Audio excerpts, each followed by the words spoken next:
1장입니다. 신약성경 빌립보서 1장 1절에서 2절입니다.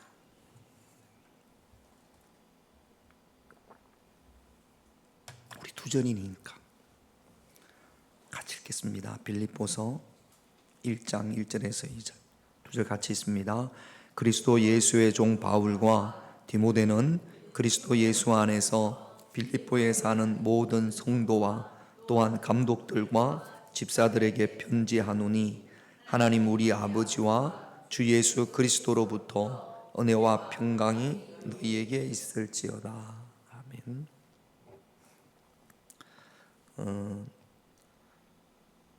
빌립보서는 바울이 로마의 감옥에서 빌립보 교회에게 쓴 편지입니다. 빌립보서, 또 에베소서, 골로새서, 빌레몬서 요 네 가지 성경을 바울이 감옥에서 썼다고 해서 옥중서신이라고 합니다. 감옥 안에서 빌립보에 있는 교인들에게 또는 에베소에 있는 교인들에게 쓴 편지를 옥중서신이라고 합니다. 빌립보서 1장 1절에서 2절은 편지를 쓸 때 인사부터 할 거 아닙니까? 안녕하세요. 뭐 옛날 자녀들이 부모님한테 쓸 때는 부모님 전상서 뭐 그렇게 쓰지 않습니까? 바울이 성경에 있는 바울의 서신은 대부분 비슷해요. 이렇게 바울이 이렇게 씁니다. 인사말을. 우리는 만나면 어떻게 인사하죠? 안녕하십니까? 좀 그렇게 인사합니다. 근데 한때는 좀 오래 전에는 그냥 안녕하십니까? 그렇게 하지 않고 밤새 안녕하십니까? 하도 밤새 뭐 희상한 일들이 많이 있고 그래서 지난 날 밤에 별일 없었냐? 그래서 밤새 안녕하십니까? 잘 밤을 잘 지냈습니까? 그런 의미로 인사를 했습니다. 요즘도 또 이렇게 하시는 분들이 있죠. 식사하셨냐고, 진지 드셨냐고. 참 먹고 살기가 힘들 때, 그러니까 진지 식사를 하셨나냐고 묻는 거는 그렇게 되기를 원하는 거죠. 식사를 잘 할 수 있는 그런 여건이 되기를 원합니다. 먹을 수 없는 식사를 할 수 있느냐가 정말로 절실한 문제에 있을 때는 아유 아침 드셨냐 인사가 그랬지 않습니까? 근데 요즘 애들은 뭐 그렇게 인사하는 애들은 없죠. 영어로 아침에 만나면 영어는 굿모닝, 좋은 아침입니다. 굿모닝은 원래 영국 사람들 인사예요. 좋은 아침. 영국은 제가 뭐 영국을 안 가봐서 잘 모르겠습니다만 햇빛이 쨍하고 비치는 날이 1년에 그리 많지 않답니다. 그러니까 아침이 햇빛이 쨍 비치면 좋은 아침, 날씨에 관한 굿모닝. 하도 햇볕이 우중충한 날씨가 되니까 좀 햇빛이 쨍 비치는 그런 날이 되기를 바라서 굿모닝. 뭐 독일도 그렇고 프랑스도 그렇고 날씨가 인사가 된답니다. 근데 같은 유럽이라도 저 밑에 쪽에 가면 뭐 스페인이나 이탈리아나 이런 지중해 쪽은 또 날씨로 가지고 인사를 안 한다고 해요. 그 인사가 바람입니다. 그렇게 되기를 원합니다. 안녕하기를 원합니다. 식사 잘 하시기를 원합니다. 아유 좋은 날씨 좀 됐으면 좋겠습니다. 염원이죠. 바울도 지금 빌립보 교회의 이 인사가 염원입니다. 빌립보 교인들이 이렇게 되기를 원해요. 에베소서 교인들이 이렇게 되기를 원해요. 골로새에 있는 교회 교인들이 이렇게 되기를 원해요. 이게 바울의 기도 제목이고 소원인 거죠. 자, 1절 말씀을 다시 한번 읽겠습니다. 같이 읽습니다. 그리스도 예수의 종 바울과 디모데는 그리스도 예수 안에서 빌립보에 사는 모든 성도와 또한 감독들과 집사들에게 편지하노니. 바울은 여기 다른 데도 비슷합니다. 에베소서나 뭐 이런 데도 그리스도 예수의 종 바울, 그리고 바울과 함께 지금 사역하는 사람이, 편지를 쓰는 사람이 디모데가 같이 있는 모양입니다. 그러니까 지금 이 편지는 바울과 디모데가 함께 같이 있으면서 문안을, 인사를 하는 거죠. 예수 그리스도의 종. 여러분, 종은 좋은 거예요, 나쁜 거예요? 종은 좋은 겁니까? 땡땡 치는 종이 아니에요. 종은 좋은 거예요, 나쁜 거예요?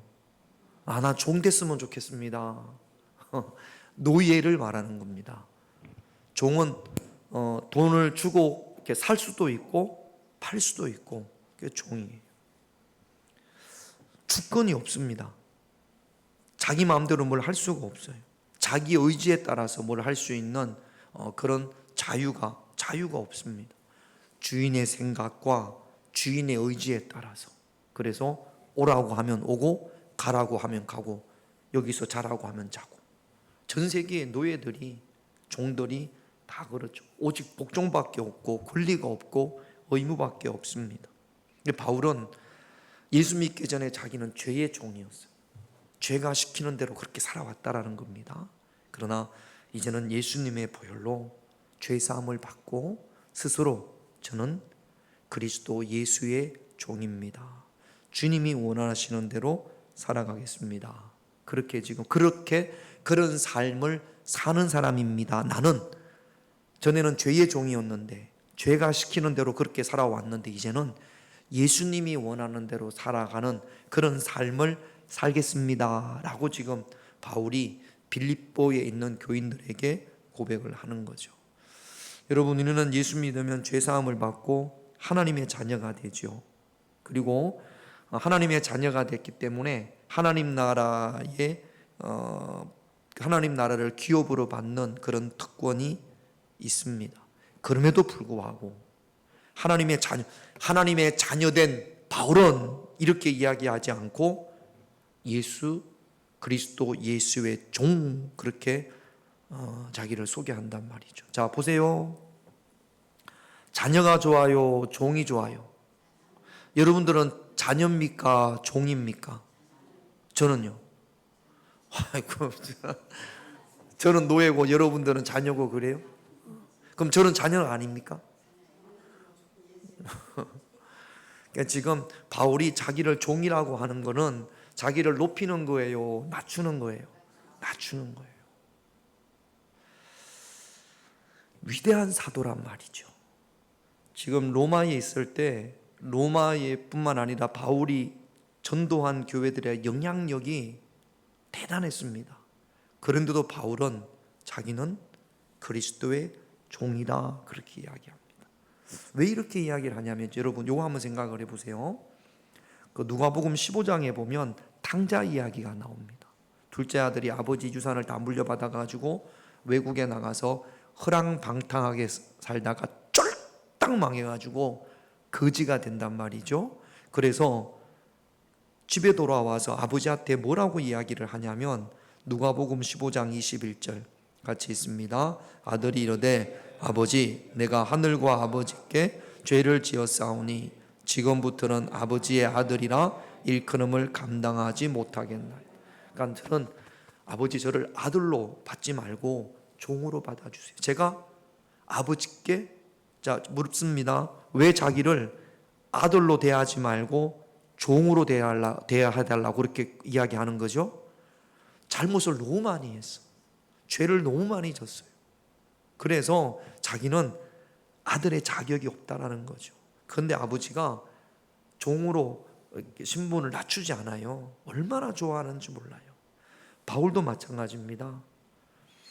바울이 예수 믿는 사람들을 얼마나 힘들게 했습니까? 예수 믿는 사람을 죽이기도 하고, 그러다가 다메섹 도상에서 예수님을 만났단 말이죠. 그 낮은 마음을 바울은 평생 가지고 있단 말이죠. 지금 뭐 바울에게서 역사도 나타나고 놀라운 열매도 있고, 그런데 바울은 처음 예수 믿을 때 나는 죄인입니다. 나는 죄인이었습니다. 탕자가 아버지께 죄를 지었사오니 아버지의 아들이라 일컬음을 감당하지 못하겠나이다. 이 마인드, 이 마음을 바울도 그대로 가지고 있단 말이죠. 우리가 신앙생활을 하다 보면 집사도 되고 권사도 되고 장로도 되고 목사도 되고, 그리고 또 좀 열심히 하다 보면 같은 교인들로부터 칭찬도 받고, 또 열심히 섬기고 봉사하다 보면 또 인정도 받습니다. 그러다 보면 이 종의 모습이 아니에요. 처음 예수 믿을 때 나 같은 죄인을 예수님이 십자가에서 피 흘려서 사해 주셨단 말이죠. 그러면 그때 나는 이제 섬김의 삶을 살겠습니다, 이 마음이 평생 가야 되는데 언제부터 교회에서 자꾸 높은 자리에 위치가 돼버렸어요. 높은 자리에 위치돼 있다 보니까 그러니까 자꾸 혼냅니다. 비판하고 판단하고 정죄한단 말이죠. 자, 종이 자녀를 혼낼 수 있어요, 없어요? 없어요. 종이 어떻게, 노예가 어떻게 주인의 자녀를 혼내요? 혼낼 수 없어요. 그런데 나는 자녀보다 더 높은 자녀가 돼가지고 자꾸 다른 자녀들을 혼낸단 말이죠. 이게 바울은 지금 그 모습이 아닙니다. 다윗이 평생 하나님의 은혜 가운데 살았던 이유가 사무엘하 7장 18절을 볼게요. 같이 있습니다. 다윗 왕이 여호와 앞에 들어가 앉아서 이르되 주 여호와여 나는 누구이오며 내 집은 무엇이기에 나를 여기까지 이르게 하시. 아무것도 아닌 나를 하나님께서 정말로 이건 모든 것이 하나님의 은혜, 아무것도 아닌 나를 여기까지 오게 했어요. 바울은 평생 이 마음으로 하나님을 섬기고 이 마음으로 사람들을 봤다라는 거죠. 그래서 하나님께서 다윗을 더 축복하시는 겁니다. 우리는 조금 신앙생활을 좀 많이 했다라는 이유로, 좀 성경을 좀 더 많이 안다라는 이유로, 직분을 받았다라는 이유로, 또 우리나라 사람들은 내가 좀 더 나이가 많다라는 이유로 교만해지기도 하고 오만해지기도 합니다. 조금 더 배웠다고, 조금 더 가졌다고, 조금 더 지위가 높다고 그것이 영원할 거라고 생각한단 말이죠. 그러나 바울은 전혀 그렇지 않았습니다. 빌립보 교회 교인들을 향해서 나는 종입니다, 그리스도 예수의 종 바울을, 그렇게 고백을 합니다. 여러분, 이거는요 그 당시, 지금으로 말하면 뭐 우리는 하도 주의 종 그래가지고 많이 들어가지고 주의 종이를 종이라는 생각을 부끄럽게 생각을 안 합니다만 2000년 전에 로마 시대에는 종은 수치예요. 종과 자유인은 엄청나게 다릅니다. 그런데 바울은 스스로 수치스러운 그 자리에 서 있다라고 지금 고백을 하는 거거든요. 그리스도 예수의 종. 그러니까 여러분, 저를 비롯해서 오늘 수요 예배 오신 여러분들은 하나님의 은혜가 내 삶에서 마르지 않으려면 주님께서 여러분들에게 주신 것 가지고 절대로 교만해서는 안 됩니다. 이 목회자인 저도 마찬가지예요. 주님께서 내게 주신 것, 그게 건강이 됐건 그게 직분이 됐건 어떤 것이 됐든지 간에, 물질이 됐건 어떤 것이든지 간에 그것으로 인해서 교만해지는 일이 절대 없어야 됩니다. 이거 교만해지기 시작하면요 은혜가 끊어지는 거예요. 바울의 삶을 살 수가 없고 다윗의 삶을 살 수가 없습니다. 그러니까 우리는 이런 바울의 마음, 자세가 필요한 거예요. 나는 그리스도 예수의 종. 자, 자기는 그리스도의 종이라고 하고 빌립보 교인들을 향해서는 뭐라고 하는지 볼까요? 1절을 다시 한번 볼게요. 같이 있습니다. 그리스도 예수의 종 바울과 디모데는 그리스도 예수 안에서 빌립보에 사는 모든 성도와 또한 감독들과 집사들에게 편지하노니. 감독은 뭐 장로님들 정도, 집사님은 집사님 정도 될 거예요. 요즘은 교회 한 번만 나오면 성도라고 합니다. 그냥 뭐 성도라고 하면 뭐라고 하겠어요? 형제, 자매라고 하기도 좀 그러니까 제가 우리 장범수 권사님 91세 된 권사님한테 자매님 뭐 좀 그렇잖아요. 누가 처음 오면 그냥 초대교회에서는 형제 자매라고 했는데 그게가 좀 쑥스럽다 보니까 그냥 성도라고 합니다. 여러분 요거 제가 영어 성경에 찾아보면 이 성도를 뭐라고 하냐면 영어 성경에는 세인트라고 해요. 거룩한 사람. 여러분 성 어거스틴 또는 뭐 성 세바스찬 유명한 성인들 있죠. 대단한 사람들, 이런 사람들을 성자라고 하잖아요. 성 어거스틴, 성 프란체시스코 그렇게 하지 않습니까? 그 성이 세인트예요. 영어로는 똑같습니다. 성도라고 하면 성 아무개라고 하는 거잖아요. 세인트 존, 성 요한이라고 하는 것처럼 성도, 우리 모두가 성도잖아요. 그러니까 성 요한오, 성 김용래 이렇게 부르는 거와 똑같은 거죠. 바울 자신은 누구라고요? 그리스도 예수의 노예야, 노예. 나는 노예고 당신들은 거룩한 자들이라고. 이 세인트라는 말이요, 세상과 구별된 사람이라는 뜻이에요. 세상과 구별된 사람. 근데 빌립보 교인들은 다 빌립보 교회 교인들은 다 세상과 구별됐을까요? 사도행전을 우리가 이제 이번 주 지나고 다음 주부터 또 사도행전을 볼 텐데, 바울이 빌립보에 가서 복음을 전할 때 자주장사 루디아도 있었고, 빌립보 사도행전 16장에 보면 유명한 사건이 있어요. 그 귀신 들린 여자, 노예였는데 귀신 들려가지고 바울이 귀신을 쫓아내지 않습니까? 그러니까 빌립보 교회에 귀신 들었다가 귀신이 쫓겨난 여인, 정상으로 돌아왔죠. 근데 그 여인은 뭐예요? 노예였단 말이죠. 그 사람도, 그 여인도 이 교회에 있었을 것이고, 또 간수도 예수 믿었거든요. 간수장도. 그러니까 빌립보 교회 안에는 그 간수도 있었을 거고, 또 나중에 성경을 보면 요디아와 순두계라는 여인에 대해서 좀 같은 마음을 가져라, 둘이. 요 이야기는 빌립보 교회 안에 요디아와 순두계가 다퉜던 모양이에요. 그래가지고 요디아와, 나중에 빌립보서를 보면 요디아와 순두계는 한 마음을 가져라. 제발 좀 싸우지 말고 한 마음을 가져라. 자, 싸우는 사람들을 향해서 성 순두계, 순두부가 아니에요. 성 요디아, 거룩한 세상으로 구별된 자들이라고 이야기를 하는 겁니다. 여전히 구별되지 않는 빌립보 교회인들 중에 여전히 성자라고 이야기하기에는 부족하고 연약한 사람들이 많이 있단 말이지요. 그럼에도 불구하고 바울은 성도라고 이야기합니다. 왜냐하면 여러분, 우리가 시브리서 11장에 보면 믿음은 바라는 것들의 실상이라고 하잖아요. 바울은 믿음으로, 아까 그랬잖아요, 인사가 염원이라고, 그렇게 되기를 바라는 거라고.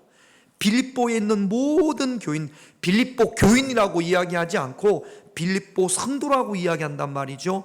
그렇게 되는 가능성, 소원, 염원, 희망, 꿈을 가지고 지금 빌립보 교회 사람들에게 모든 성도라고 이야기하는 겁니다. 나는 낮고 낮은 노예고 당신들은 성도들이다. 지금 바울이 그렇게 이야기한단 말이죠. 비록 빌립보 교회 교인들 안에는 연약하고 부족한 사람들이 있어요. 그러나 그 연약하고 부족한 사람을 택하시고 부르신 분이 누구예요? 하나님이에요. 예수님이에요.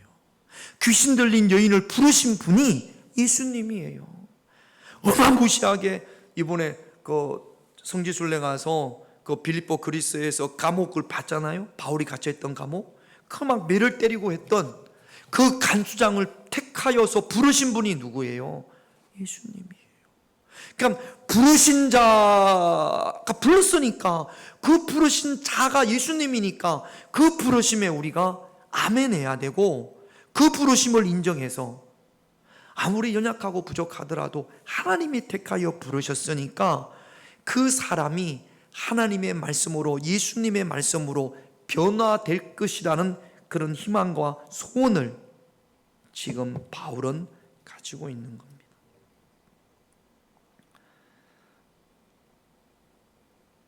우리는 다른 사람을 향해서 신앙생활을 하면서 쉽게 비난하고 정죄할 때가 많습니다. 나는 또 옳아요. 나는 옳고 다른 사람은 잘못되고, 이렇게 보는 경우들이 참 많이 있죠. 지난주 주제가 용서받은 자의 용서입니다. 어떻게 월, 화, 수 용서하는 삶을 살았습니까? 지난주에도 잠깐 요 갈라디아서 6장 1절을 봤어요. 갈라디아서 6장 1절을 한번 같이 읽습니다. 시작. 형제들아, 사람이 무슨 범죄한 일이 드러나거든 신령한 너희는 온유한 심령으로 그러한 자를 바로잡고 너 자신을 살펴보아 너도 시험을 받을까 두려워하라. 교인들 중에 만일 무슨 범죄한 일이 드러나거든, 범죄입니다. 범죄. 나를 기분 나쁘게 한 거 말고 그건 범죄가 아니에요. 누가 저를 기분 나쁘게 했다고 그게 범죄입니까? 범죄가 아닙니까? 그거 범죄가 아니에요.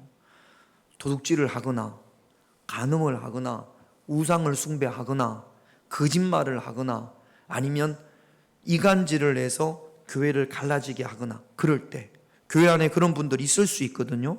그럴 때 보세요. 범죄한 일이 드러났어요. 확실히 드러났어요. 저 사람이 도둑질을 했어. 아니면 거짓말을 했어요. 아니면 뭐 우상을 섬겼어요. 그런 일이 드러나거든 신령한 너희는, 성령님께서 함께하는 여러분은, 기도하는 여러분은 어떤 심령으로 따라합시다. 온유한 심령으로. 온유한 심령이 뭐예요? 하나님의 말씀에 다스림을 받는 그 마음으로 내가 기도 많이 하고 다스림을 지금도 바로 이제 온유한 심령으로 바로 잡는데, 지금 내 안에 성령이 충만하고 하나님의 은혜가 가득하다란 말이죠. 그렇게 해서 그 사람이 범죄가 드러났으니까 그 잘못된 것을 바로 잡는데 내가 온유한 심령이 돼야 돼요. 온유한 심령이 되지 않고 바로 잡는 것은 선한 말이 나가지를 않습니다. 내가 내 마음이 하나님의 말씀에 성령의 다스림을 받을 때, 그때 선한 말이 나간단 말이죠. 덕이 되고 은혜스러운 말이 나간단 말이죠. 그렇게 바로 잡으라는 거예요. 그러면 내가 온유한 심령이 아니야. 그러면 이 사람을 바로 잡아야 돼요? 바로 잡지 말아야 돼요? 가만히 있어야지. 온유한 심령이 아니면. 보세요. 그러한 자를 바로 잡고 너 자신을 살펴보아 너도 그런 모습이 없는지 두려워하라. 나 자신을 되돌아보라. 그렇게 말씀하시는 거예요. 여러분, 내가 온유한 심령이 아니면, 그러면 그 범죄한 자를 바로잡을 수 있는 고난이 있는 자가 교회 안에 있잖아요. 맡기는 겁니다. 그리고 여러분들한테 그런 고난이 있다고 할지라도 내 감정에 의해서 내가 기분 나빠, 내가 마음이 안 좋아, 내가 마음에 안 들어, 그렇게 해서 바로잡으려고 하면 이건 옳지 않은 거예요.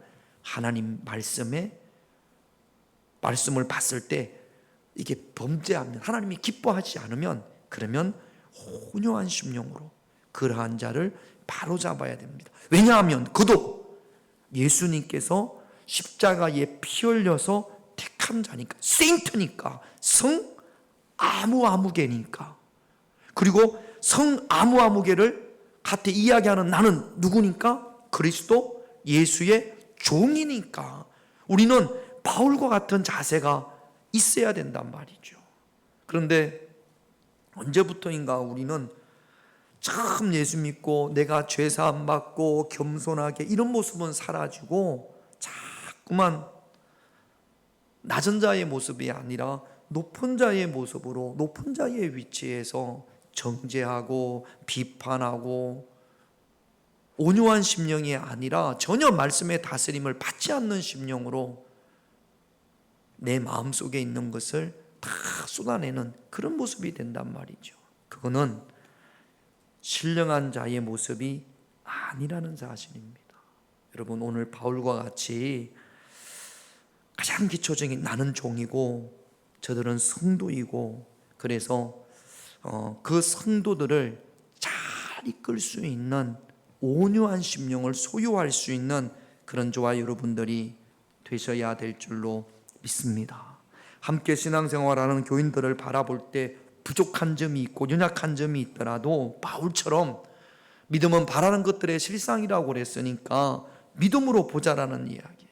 하나님께서 저를 어떻게 변화시켜 주는지, 성령님께서 저를 어떻게 변화시켜 주는지 참고 기다리고 인내할 수 있는 그런 저와 여러분들이 되셔야 될 줄로 믿습니다. 우리가 성경을 수없이 많이 보잖아요. 보세요. 우리가 이제 부활절이 지난 지가 얼마 안 지났으니까 베드로가 예수님한테 저는 주님이 감옥에 가면 감옥으로, 죽음으로 가면 죽음의 길까지 따라가겠습니다 그랬는데, 정작 예수님께서 체포되실 때 베드로가 어떻게 했어요? 3번이나 부인했어요. 배신자 아니에요. 이런 배신자를 예수님이 혼냈다라고 성경에 기록되어 있어요, 안 돼 있어요? 전혀 기록이 없어요. 요한복음을 보면 그랬는데도 닭이 꼭 끼어올면서 그렇게 울었던 베드로가 또 고기 잡으러 갑니다. 그 고기 잡는 베드로를 예수님께서 찾아오셔가지고 혼낸 적이 있어요, 없어요? 안 혼내셨어요. 오히려 말씀에 불순종하고 고기 잡는 베드로에게, 제자들에게 예수님께서 어떻게 하셨죠? 빵도 구워주고 생선도 구워주고 그랬단 말이죠. 베드로가 거기에 무너지지 않습니까? 그리고 성령이 임재하시면서, 그러면서 베드로가 변화된 삶을 살아가지 않습니까? 우리가 예수 믿는 사람이니까 내 방법이 아니라 예수님의 방법으로 바로잡을 수 있는, 섬길 수 있는 그런 저와 여러분들이 되어져야 합니다. 또 자기는 낮은 자, 빌립보 부족하고 연약한 자들이 모여있는 그 교인들을 바울이 높게 성도라고 이야기하지 않습니까? 그러면서 2절 같이 있습니다. 하나님 우리 아버지와 주 예수 그리스도의 은혜와 평강이 너희에게 있을지어다. 하나님을 믿는 우리에게, 이제 바울의 염원이죠. 당신들에게 하나님의 은혜와 평강이 있기를 바랍니다. 바울은 빌립보 교인들에게 은혜가 있기를 원해요. 평강이 있기를 원해요. 여러분, 은혜라는 것은 받을 자격이 없는데 받게 된 선물을 말하는 거예요. 은혜라는 그 원어 자체가, 가장 큰 은혜가 무엇이냐면 구원받은 겁니다. 우리가 예수님의 보혈로 구원받았잖아요. 여러분, 바울은 원래 예수 믿는 사람이 아니에요. 자, 바울은 그래서 고린도전서 15장 10절에 보면 같이 있습니다. 내가 나 된 것은 하나님의 은혜로 된 것이니. 자기가 의지를 가지고 내가 예수님을 따라가야지, 예수님을 믿어야지, 그래서 예수님을 믿은 사람이 아니에요. 강제로, 반강제로 다메섹에 있는 도시에 예수 믿는 사람들을 체포하러 가다가 성령이 강권적으로 임했잖아요. 그러니까 나의 나 된 것은 전적으로 주님의 은혜예요. 내가 이렇게 예수님을 믿는 것, 이건 내가 하려고 한 것이 아니라 전적으로 하나님의 은혜예요. 나의 나 된 것은 하나님의 은혜로다. 내가 지금까지 여기 온 것도 모든 것이 하나님의 은혜예요. 바울은 로마서에서 뭐라고 고백을 하냐면, 로마서 5장 8절을 볼까요? 같이 있습니다. 우리가 아직 죄인 되었을 때에 그리스도께서 우리를 위하여 죽으심으로 하나님께서 우리에 대한 자기의 사랑을 누구보다도 여기에 대해서 절절한 고백이 있습니다. 죄인 되었을 때, 죄인이었어요. 예수 믿는 사람을 핍박하는 죄인이었어요. 아니, 예수 믿는 사람을 잘 대접하고 그 사람들에게 잘해주고 그래서 예수 믿은 것이 아니라 죄인 중에 괴수였단 말이죠. 그때 예수님께서 나를 위하여 십자가에 피 흘리셨단 말이죠. 나의 나된 것은 철저하게 하나님의 은혜입니다. 이런 은혜가 빌립보 교인들에게 있기를 원하는 거죠. 그 은혜로 이 땅에서 생애를 마칠 때까지 그런 하나님의 은혜가 있기를 지금 바울은 빌립보 교인들에게 그 은혜를 선포하는 겁니다. 여러분, 성실한 인생이 있고요, 은혜 인생이 있답니다. 성실한 인생과 은혜 인생은 다르다네요. 여러분 혹시 저는 유원지나 이런 데 가서 오리배 타보셨어요? 발로 막 굴려서 가는, 아니면 노져서 가는 보트 해보셨어요? 자, 보트 노져서 가는 거, 요거는 가만히 있으면 갑니까 안 갑니까? 안 갑니다. 어떻게 해야 되죠? 노를 저어야지. 노를 이렇게 열심히 저으면 빨리 갈 거고, 안 저으면 안 갈 거고, 요게 성실 인생이랍니다. 열심히 최선을 다해서 열심히 힘껏 저으면 콩 심은 데 팥나고 팥 심은 데 팥나는 것처럼 열심히 젓는 만큼 나가는 거, 보트 인생, 성실 인생. 성실 필요합니까? 안 필요합니까? 필요하죠. 성실하게 성실해야지. 그런데 요트 인생이 있답니다. 요트는요, 돛을 딱 펼치면 바람이 불어서 그 바람에 의해서 슉 가는 거거든요. 요게 은혜 인생이랍니다. 요트는 그냥 돈만 올리면 돼요. 그러면 은혜의 바람이 불어오면 막 노져서 가는 것보다 훨씬 빠르게, 요트 대회도 있습니다. 바다 같은 데서 보면 얼마나 빨리 나가는지 몰라요. 여러분, 우리 예수 믿는 사람은 물론 성실도 있어야죠. 그러나 우리는 성실로 사는 것이 아니라 하나님의 은혜의 바람이 불어야 될 줄로 믿습니다. 그래서 바울이 빌립보 교인들에게 당신들에게 하나님의 은혜가 있기를 원합니다. 은혜 인생이 되기를 바랍니다. 그렇게 바울이 선포하는 겁니다. 또 은혜와 함께 꼭 필요한 것이 무엇이냐면 평강이에요. 여러분, 평강이라는 것은 하나님과의 좋은 관계가 있을 때 오는 것이 평강입니다. 신앙생활 재미있어야 됩니까? 재미없어야 됩니까? 신앙생활 재미있습니까? 이왕이면 재미있어야 돼요. 제가 어떤 책을 보니까 어떤 분이 재미와 기쁨의 반대가 슬픔이 아니라 재미다, 이렇게 나와서 제가 한번 쭉 찾아봤습니다. 이게 무슨 의미인가? 여러분, 그 빌립보서, 여기 안 띄웠으니까 빌립보서 그 4장에 보면, 4장 4절에 보면 바울이 주 안에서 항상 기뻐하라, 내가 다시 말하노니 기뻐하라 그럽니다. 바울이 누구한테 하는 이야기예요? 빌립보 교인들에게. 바울은 지금 어디 있어요? 바울이 지금 이 빌립보서를 어디서 썼다고? 감옥에서. 지금 우리나라 교소도 안 가봐서 모르겠습니다만 교도소는 참 환경이 좋답니다. 근데 이 바울 시대의 그 로마의 감옥은 구덩이에요. 그래서 계단이 있는 게 아니라 줄로 이렇게 매달아서 밑으로 내렸다고 해요. 얼마나 열악하겠습니까? 춥고, 바울이 외투 좀 가져오라고 그러거든요. 너무 추워서. 재미가 있겠어요? 감옥살이가 재미가 있겠어요? 없겠어요? 뭔 재미가 있겠어요? 그런데 바울은 재미는 없지만 그 안에 뭐가 있어요? 기쁨이 있어요. 주 안에서 항상 기뻐하라. 여러분, 세상을 살아가는 재미가 어떤 재미가 얼마나 있어야 됩니까? 재미는 외부에서 오는 거예요.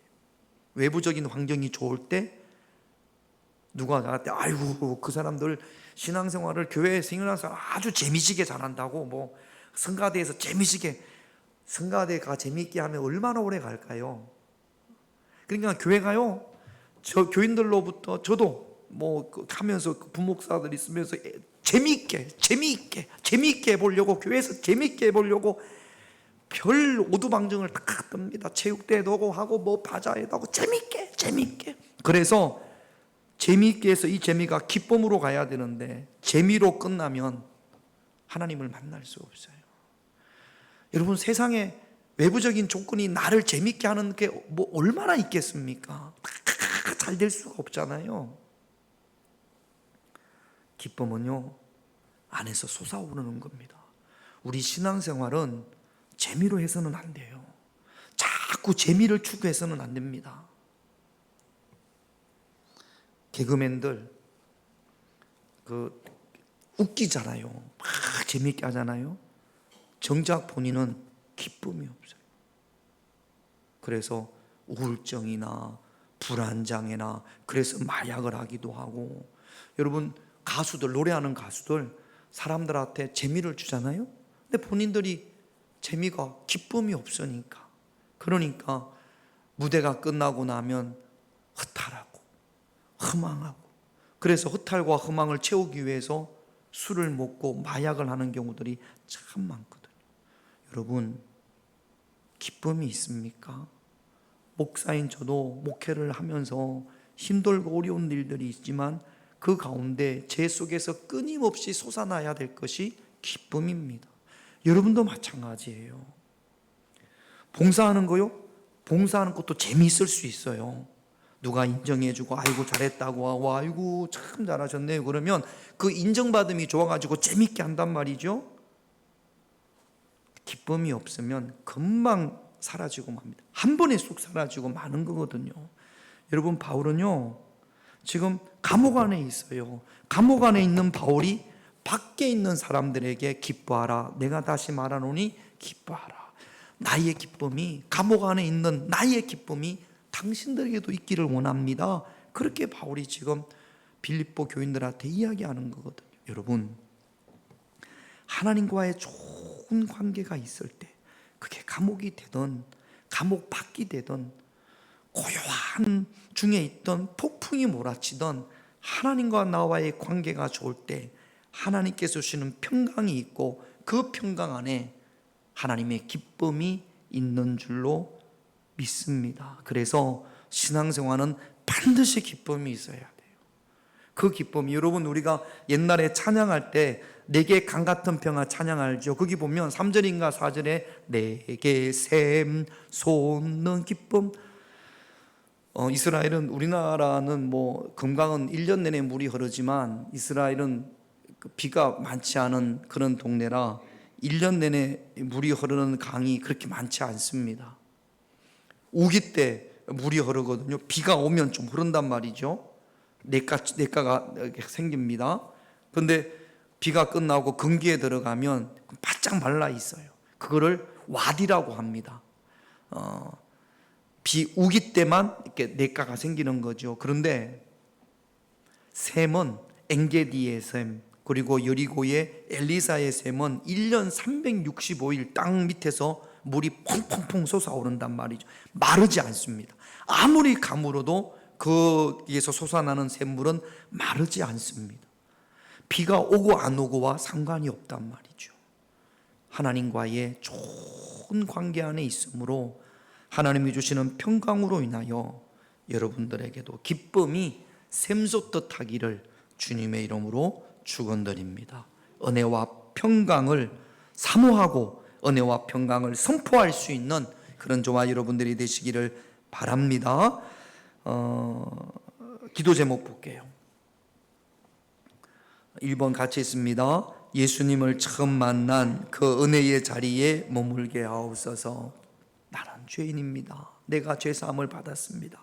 이 겸손의 자리에 머물러 있어야 합니다. 2번 같이 있습니다. 바울처럼 낮은 자리에서 믿음의 눈으로 성도들을 바라보게 하옵소서. 나는 종이고 저들은 누구라고요? 자녀 거룩한 성아무개라고요. 그리고 연약하고 나약한 사람들이 있더라도 그 나약하고 연약한 것 때문에 정죄하고 판단하고 그러지 말고 하나님께서 저들을 어떻게 변화시키실지에 대한 믿음의 눈, 그 믿음의 눈이 저와 여러분들에게 있어야 합니다. 3번 같이 있습니다. 은혜와 평강을 사모하며 선포하게 하옵소서. 오늘 세 가지 기도 제목 가지고 할 수 있다 하신 이는 찬양하고